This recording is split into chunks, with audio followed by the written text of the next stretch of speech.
இந்தா உனக்கு ஒரு பெண்ணு, அண்ணாக்கு ஒரு பெண்ணு. அவனுக்கு மட்டும் 10 ரூபா பேனா, எனக்கு மட்டும் இந்த டப்பா 5 ரூபா பேனாவா?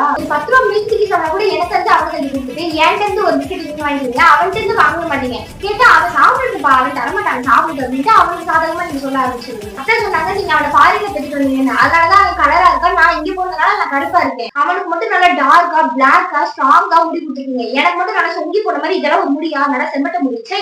அவன் பொறுக்கிறப்ப என்னை பார்த்துக்க நிறைய பேர் இருந்தாங்க பாப்பா. இப்போ உன்னை ஆனா இதை மட்டும் சொல்லிருங்க, ஃபர்ஸ்ட் புள்ள வயித்துல இருக்கப்ப இதெல்லாம் சாப்பிடணும் தெரியல, செகண்ட் புள்ள நான் வயிற்றுக்குள்ள இருக்கிறப்ப நீங்க ஏன் இதெல்லாம் சாப்பிடல? அட்லீஸ்ட் குங்குமப்பூ ஒரு நாளைக்கு இன்னொன்னாலும் சாப்பிடுங்க, நான் நல்ல கலரா இருந்து. இப்போ உனக்கு என்னதான் பிரச்சனைன்னு சொல்ல வர? இவ்வளவு நேரம் என்னமா சொல்லிட்டு இருக்கீங்க, நீங்க கேட்கலையா? அவன் கலரா இருக்கா, நான் கலரா இருக்கேன். அவனுக்கு நல்ல ஸ்ட்ராங்கான முடி கொடுத்துருக்கீங்க, எனக்கு ஸ்ட்ராங்கான முடியல. அவன் ஒல்லியா இருக்கா, நான் குண்டா இருக்கேன். அவன் ஹைட்டா இருக்கா, நான் ஹைட். அது மட்டும் இல்ல, ஒரு பெட்ஷீட் வாங்கினவங்க கூட அவனுக்கு பிடிச்சதுதான் நீங்க பாத்து வாங்குறீங்க, எனக்கு பிடிச்சது நீங்க வாங்கவே மாட்டீங்க. மட்டன் சிக்கன் வாங்கினா அவனுக்கு போடுறீங்க, அந்த ஈரல் அவனுக்கு பிடிக்காதுன்ட்டு அந்த ஈரலை என் சைடு தண்ணி விட்டுறது. அது ஒரு நாள் ஏதாவது வேலை பார்த்தா போதும், அப்படியே ஆகாவும் தலையில் தூக்கி வச்சாடுது. நானும் தான் டெய்லி டெய்லி விடுறேன், ஒரு நாளா ஒரு வார்த்தையாவது நீங்க பாராட்டி இருக்கீங்களா?